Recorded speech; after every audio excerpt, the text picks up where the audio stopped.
Hello again, and welcome back to the Wives Club. It's almost Valentine's Day. Hopefully, you all are celebrating. My name is Margaret Brown. Just like you, I am a patron of Mr. Kevin Samuels, and I simply booked a session with Kevin to ask for his permission to stand up a community of like-minded and marriage-minded women within the privacy of his Patreon group. And I am so grateful. Not only did Kevin give us his permission, he actually came up with the name The Wives Club. So what we do each week is we take Kevin's shows and we review them with our own life experiences as our way of giving back. We share our action items and our lessons learned. The Wives Club is open to anyone who's a patron, whether you're a current wife, a former wife, or a future wife, and even a man who wants a wife. We'd love to bring you into the conversation. So I am a former wife in the Atlanta area. I'll let the other wives introduce themselves. A future wife from the Boston area, and really looking forward to today's discussion.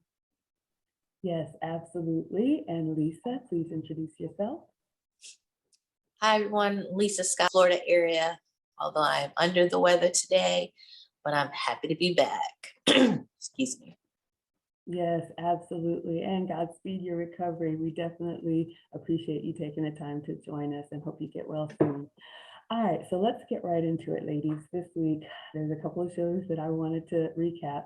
The first point I wanted to talk about the now famous 36-year-old self-admitted stripper. I think she called herself a dancer, but let's just say what it is. And, you know, how many times have we heard this story that a woman who admittedly, you know, she has played with men with their intentions. I think it was the show, you know, Kevin did a follow-up show about the weaponizing the potential. And she had admitted that she had gone out with men knowing that they were interested and she was not. She had also admitted that she liked, you know, a certain lifestyle. So she had usually been around athletes and entertainers and someone who could provide that lifestyle for her. Yet and still, she's now 36. I guess that makes us no man's land. I'm 46, so I'm in the same bracket. And she's reaching out to Kevin to find out what she can do to find a husband. And, you know, like Kevin always does, he asks her the questions about the type of life that she wants, the type of lifestyle that she wants, kids, working, all of that. And she wants to pay no bills. She wants to be completely kept. And I think she even said, was she the one who said she wanted maybe, you know, a nanny or a housekeeper? We've heard this before. So bottom line, it's completely unfair. And we as women have to realize what we're asking men to take on, especially if we do not want to, if we're not contributing financially, which we know men don't care about our money, how else are we bringing value to the table? And I always like to share a little bit, you know, from my own experience. I am a divorcee. I was married for 10 years at age 25. And since I've been divorced, I've been in a long-term relationship for another 10 years. And I am working. I'm so grateful that I'm able to work from home. But in our relationship, we do have a plan to, I guess, early retire me within the next 9 to 10 years. So by 55, I can stop working. Now, here's the thing. I do have 2 children from the marriage. And so when we had a conversation about what our relationship looks like, I feel like I should be responsible as long as I have children, that I should work because I'm not bearing any more children. I need to work as long as my kids are still minors or in college because I don't want to bring that burden onto another man, so that when they're up and out, give me another 9 or 10 years. You guys know that I want to be an executive wife, and that's the plan that we have. I know often when I used to talk to single girlfriends of mine, you know, there was this pressure and there was this, you know, well, why not this? And why isn't he doing that? I am so grateful to have a second chance at love and life. Valentine's Day is coming up, right? Kevin had a show about, you know, the Galentine's Day phenomenon. And I'm grateful that I am going to be able to celebrate with someone and go do something special. But expecting a life that I don't provide for myself at my age is completely unreasonable. You know, Kevin talks about this, and it's true. You know, our younger years are when we have, you know, our most sexual marketplace, you know, value. So if that's the lifestyle that we want, Kevin says other communities do that. They know when they get in their 30s and 40s, like I am now, they're not going to want to have to work these 40, 50, 60-hour weeks. So what decisions are we making so that when we're at that 36, 46, or 56-year-old age, that we have the lifestyle that we want, so we don't just spring it on somebody. So that was my first thought for this week and what I wanted to share. Yeah, I know. Really good points, Maggie. And, as always, they always flow into the red thread, right? Because I think you're really onto something there. For me, I noticed a common theme throughout the week, and that was just looking at like marriage intent. And, there was a really good mixture between the Instagram shows and the YouTube shows, and especially in last night's show, of women that are either in relationships way too long, or women that have had opportunities and are not really realizing what opportunities they have in front of them. So a good example being, and I'll give you both, as far as marriage intent, in last night's show, there was a woman that was in a relationship for 3 years with someone who was a little bit younger, right? Who was still, very honest with her. I'm focused on my career right now. That person may not be equipped for marriage, at the time that, she's looking for it. I think sometimes when we look at age, this generation likes to stay within age ranges. And sometimes you really do have to date older because those men are more, seasoned. They have their careers established. They're more suitable for marriage. And I think for some reason, this generation wants to stick within 2 to 3 years their senior. So I think that's an interesting theme that I kind of picked up on. The other piece for marriage intent is, if somebody is not serious about you within the first 6 months, get out of there. So future wives watching, do not spend your time if it is more than 6 months and nothing is happening, because what happens is it shows great courage and confidence when you can show somebody like, hey, if we're not on the same page, then it's not a good fit. Right? That shows great confidence. And I think sometimes we have to make sure that we set that expectation. And that's what dating with intent means, right? Because Kevin mentioned it. He was just like, are you a wife? Because wives don't stick around for that. And that's something I've learned over the years. The other thing too, that I've been surprised to see is some women have the opportunities. And small story time, I actually had that opportunity when I was 27. This was somebody that was a lot older than me, not too much. He was probably about 35 at the time, already established career, stockbroker, like everything was great. And at that time, he told me, like on the second date, if this works out, I will give you a ring in a year. Like that's really the level of how transparent people will be with you. At that time, guess what? I blew it. I blew it because I wasn't kind of thinking the way that I do right now, right? This is not thorough, like, hey, in a year. And I think that when men are sure, they are sure and they know. So we can't bypass opportunities. Please don't do that, because that was like, what, 5-6 years ago? But I kick myself now thinking about it, like, oh my God, why did I do that? Don't be like me. Make better choices. But that's what I have this week. And I will toss it back over to Maggie.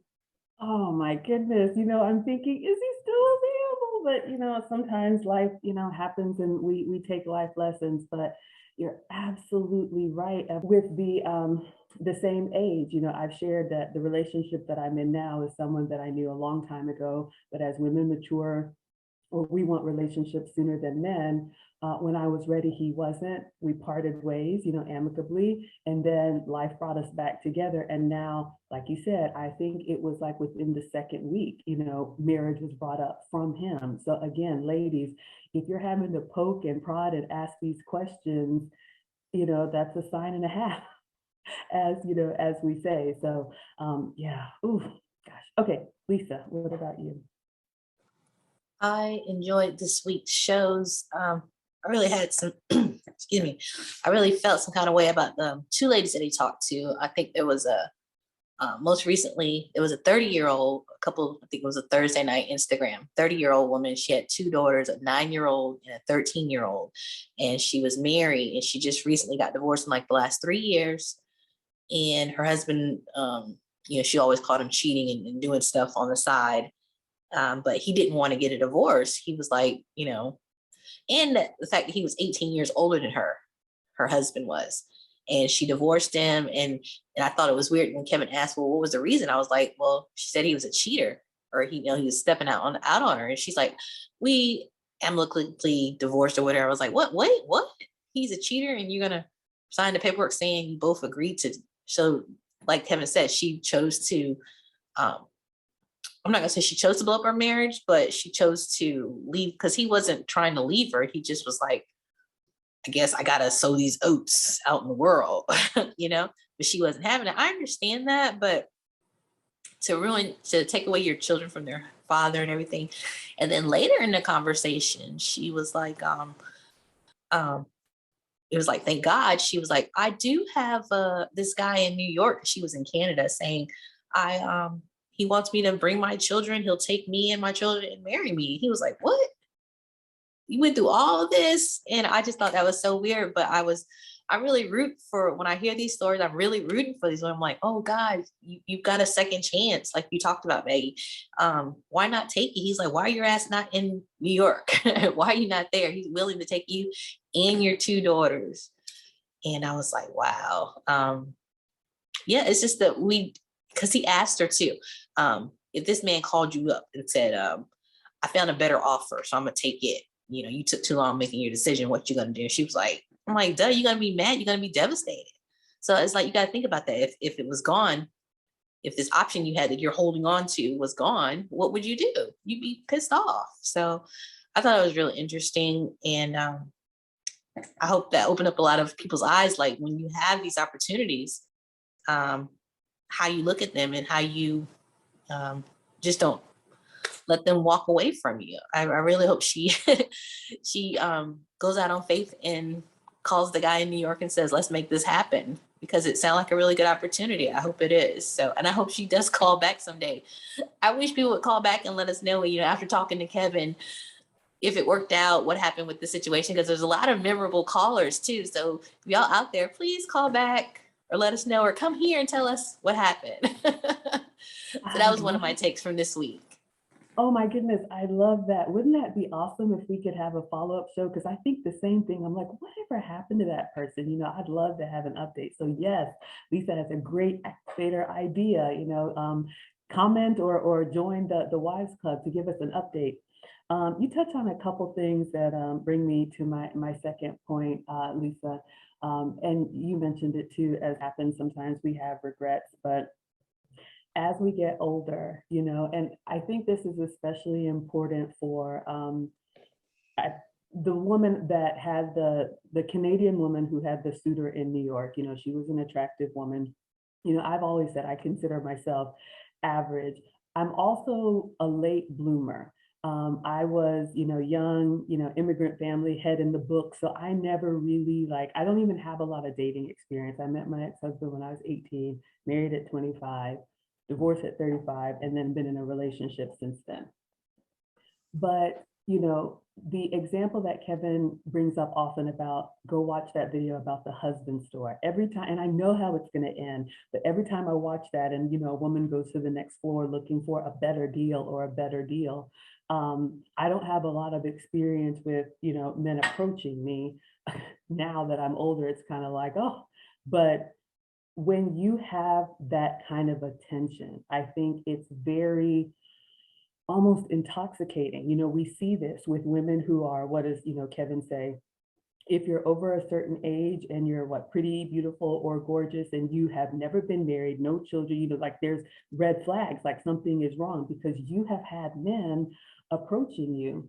And, the situation that I'm in, I know that there have been people who have, tried to say, well, what about this? And what about that? And, it's not ideal, but that Disney, knight in shining armor, and he's just going to come and, that's not the real world. I have something that works for me and I'm incredibly happy. And yes, I still work. And, I'll be able to stop working when I'm 55, but I, as an optimist, look at it as I could be working until I'm 65. I could be celebrating Galentine's Day instead of Valentine's Day. I think we're planning to go to a winery, so I'm very excited about that. So yes, ladies, don't let the attention fool you. People, catcalling on the street or, now with social media, sliding into your DMs or just all of the attention that we get. And we do want that as women, but attention is very different from intention. And that little flame that you get when someone makes a comment, we all love a compliment, right? But that's not what's going to sustain you, and that's not what's going to build time after time. The last point that I want to make when it comes to single mothers, Kevin talked about this, the show last night with the 26-year-old girl who was in foster care. On one hand, for me, it was heartbreaking, but what really struck me is how Kevin, he did not let the tears impact him at all. And I've noticed this, with my guy who, is a high value man. Women, we can be very emotional. Men aren't necessarily. And sometimes I'm not going to say that she weaponized the tears, but we know as women, I mean, we see it with little girls, right? They can have daddy wrapped around their fingers by just, oh, I'm hurting. Um, when you have children, we have to start looking at it not through our eyes, the way we see our children. But Kevin always brings up the example of, okay, you expect a man, whether he has children or not, the income that he has is for him and his legacy. So if you are so fortunate that somebody is willing to accept you and the dependent or two that you have, you really don't have any other complaints because you could be doing this thing, on your own. Um, the other thing about when we talk about our previous relationships, we all have them. This is a mistake that I made early on, but I've changed. When we speak about our previous situations, it's almost like a reflex when you hear women say, when Kevin asks a woman, why aren't you with your child's father? We often hear, oh, he was, the A word. We hear, a lot of blame on the man. We know it takes two, right? And I've had to learn this too. I've had to learn to craft my response. I picked, poorly. I picked someone who was good for that period of my life, but not for the long haul. Now, granted, I met my ex-husband when I was 18. When we divorced, I was 36. So it was half of my life with one person. You're not the same as a teenager, when you are in your 30s. Yet and still, I was married and we planned to have two children. So I don't regret it. So I have these two children. But when you talk about your ex-spouse or you talk about your children's father, even if you have bad memories or a bad experience about it, be very careful how you speak about it. It does not make you look good to say how trashy that person was, because then what does that make your decision making ability look like? What does that say about your character? I'm grateful now. The first year was hard after divorce, but we co-parent very well. He's now remarried and his new wife is good to the children, but we work things out so much so that a lot of the teachers at the kids' school don't even know that we are divorced because we co-parent, we're side by side at events, parent-teacher conferences, meetings, even though on paper he gets every other weekend and one dinner one night a week, he gets the boys every weekend. And when he comes to pick them up, we sit down and we have a family meeting to talk about how this week was and how next week is going to be. When a man is looking at a woman who has children, he's looking at how he can fit into what you already have going on. So if there's chaos there, it makes them say, why would anybody want that? So you have to make lemonade out of lemons.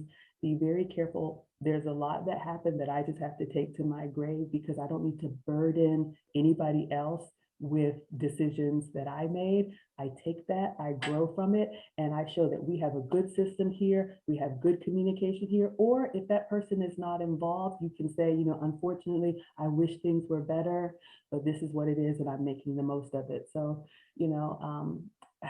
that's something that I've had to learn, but it actually enhances the value that you bring because whenever Kevin asks a woman, how can your children be an asset to another man? Whew, that's a tough question to answer. So what you can do is make sure that you don't bring any of that chaos into that man's life. So that was it for my second point. Yeah, no, that's all good stuff. I think these are things we need to talk about, especially for single moms. Like it seems like there's not a lot of guidance out there. So any guidance that we can provide in the Wives Club is certainly helpful, right? Like I know sometimes it could feel not so good when you look at the chances that you have, but there's always an opportunity to rebuild and deal with what's in front of you, right? You know, like we got to take responsibility over the past and the present, right? The other thing that I wanted to touch on was from last night's show, and that was in the aspect of doing something different, right? There was the same young lady that was in a relationship for too long. Kevin gave her some ideas on how to put herself out there, and she's just like, nope, I don't want to do that. Nope, don't want to do that either. Sorry. And he's like, yeah, but what you're doing is not working. I'm trying to give you some fresh new things that you can do. And I think that's what's so cool about this Patreon group and what we're going to do this year. Because, you know, I think sometimes you just have to look at new opportunities to get something done, right? Because if what you're doing is not working, what is the definition of insanity? Doing something different over and over again and accepting different results. That's why I was just like, you know what, I'm going to go to this KS space because what I'm doing is not working. And I accept that. And I want to do something different, but it's the willingness, the openness to try something new. Because Kevin knows his platforms. He knows who's here.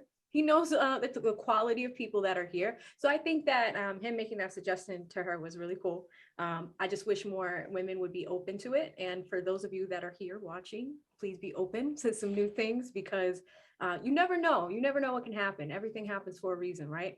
So just keep your options open, and hopefully we get some more wives this year. Yeah, absolutely. And this is the place, all are welcome. But, you know, I'm just looking at my notes when Kevin talked about the beauty, brains, business. I think there was one more, but the bonds, that's what we want to grow. And I'm so excited, you know, like, you know, 2022.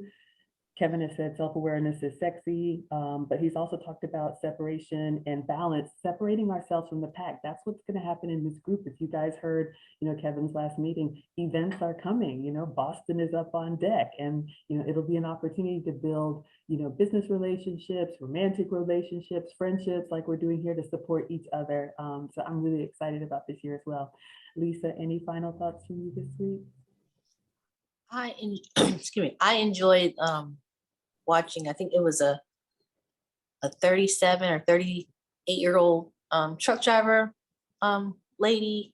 I think she was in Canada too. I can't remember, but I kind of felt my heart went out to her again.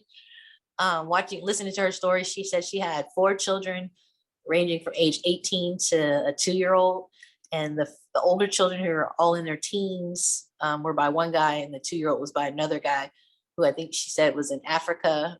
And she found out when she was getting ready to move her whole family to where he was, that he had a wife there. And Kevin was like, well, wait, you were about to take your teenage children out of school and move them to Africa to be with a married man that you didn't know about? And I was just like, wow. You know, her mindset to do all that. And I guess I really thought about, like, I just couldn't. I'm the kind of person, I didn't know everything about you, and I'm gonna find out. And I was just like, how could you get so far into it that you were just about to go there and with your children, to only to find out he's a married man? You know, I really, my heart went out to her because I really want the best for everyone. And it was just, that was a hard story to hear. And like, he didn't really have an answer for her. He was like, I don't know what to tell you. Good luck. I really felt bad, but I was like, what was her mindset in just wanting to, you know, not really blow up her family, but just disrupt the kids' lives, and to go that far for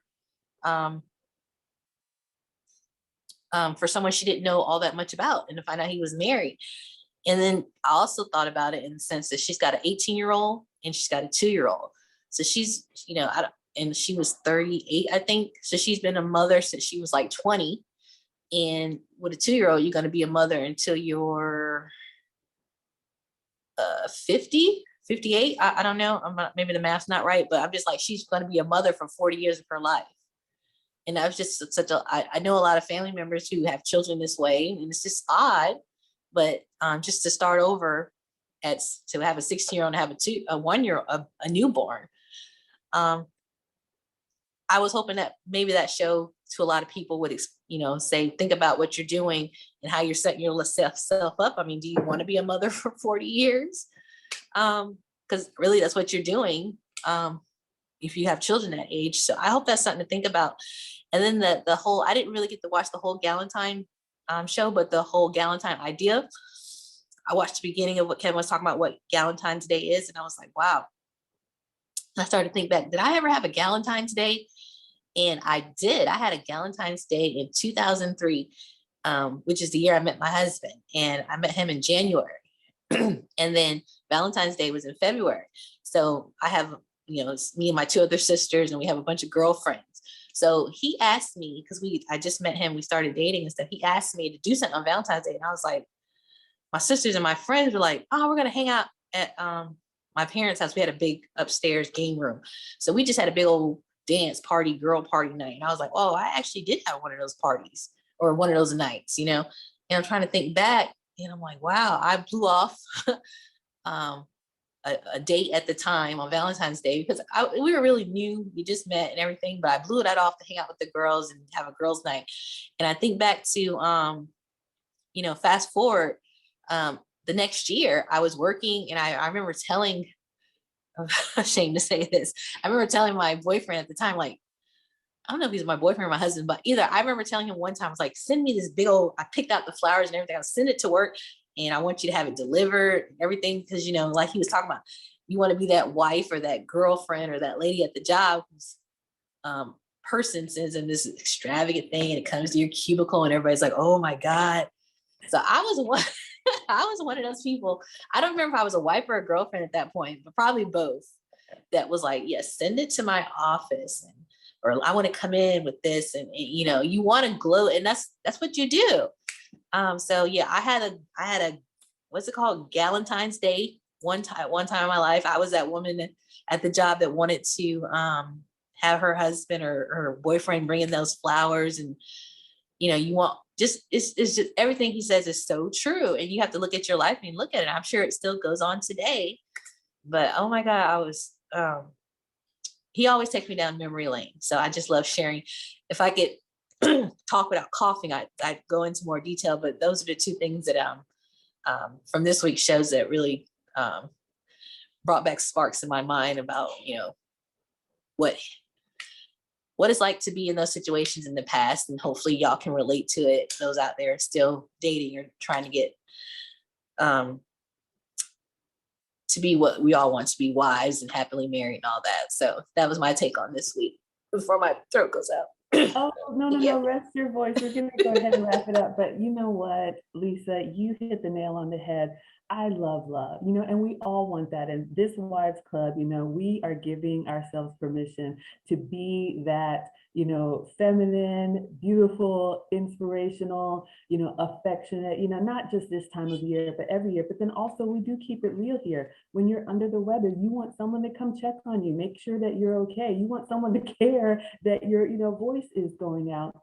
The young lady from last night, or the one who called in, that she manifested that he was going to choose her, but then you don't want to be judged. I think the young lady from last night said, I don't think it's fair that I'm put in a box. And Kevin said, yeah, but you put yourself in a box. The bottom line is this: we all make mistakes. Let's just not repeat those mistakes, because, we're asking men to basically take a risk and take a leap of faith and sacrifice. So let's put our best foot forward, because life is going to happen. You may have health problems. You may have children. You may have, family issues, but what are you doing, and what have you done to present the best package for a man to say, yep, that one belongs to me? Because at the end of the day, we all want to be spoken for. That's just who we are as women. And so if you're feeling that way now and you're younger, just wait until you get older. The last thing that I'll say is, with the Galentine's Day, and all these things are fine, but what I'm noticing as women get older, sometimes the choices that they make seem more desperate. You know, when you have kids over 20 decades, it's not like you had one and okay, I learned from that, but you keep having, you know, children with men that you're not married to. And then to come and say, well, how can I get me one of those over there? You know, the high value, that's completely unfair and it's unrealistic. So whatever mistakes you're making, we've all made them, but let's just stop and let 2022 be that year to separate ourselves from the pack.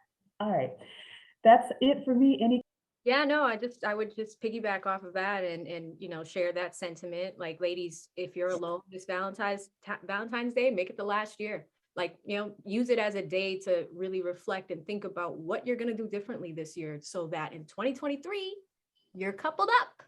What does your wife resume look like? What's your action plan for the next 10 months, right? Or 12 months? I think you could use it as fuel to really get things accomplished. So I would invite you all to think about that. fantastic. And what about you, Lisa? I know your voice is going out. Anything else before we close out? Get your last Valentine's Day alone. I'm going to be not doing anything for Valentine's Day because I don't really care about flowers and stuff, but I will make sure that my daughter has stuff to give out at school and stuff, and that I thank my husband for being a great husband. But you know, share love with your family members and stuff, and make it the last one that you're alone if that's your situation. So I wish you luck. Absolutely. So let's get out there with intention and make this the last year that we are single. So again, the Wives Club is open to anyone who is married, was married, wants to be married, or even men that want a wife.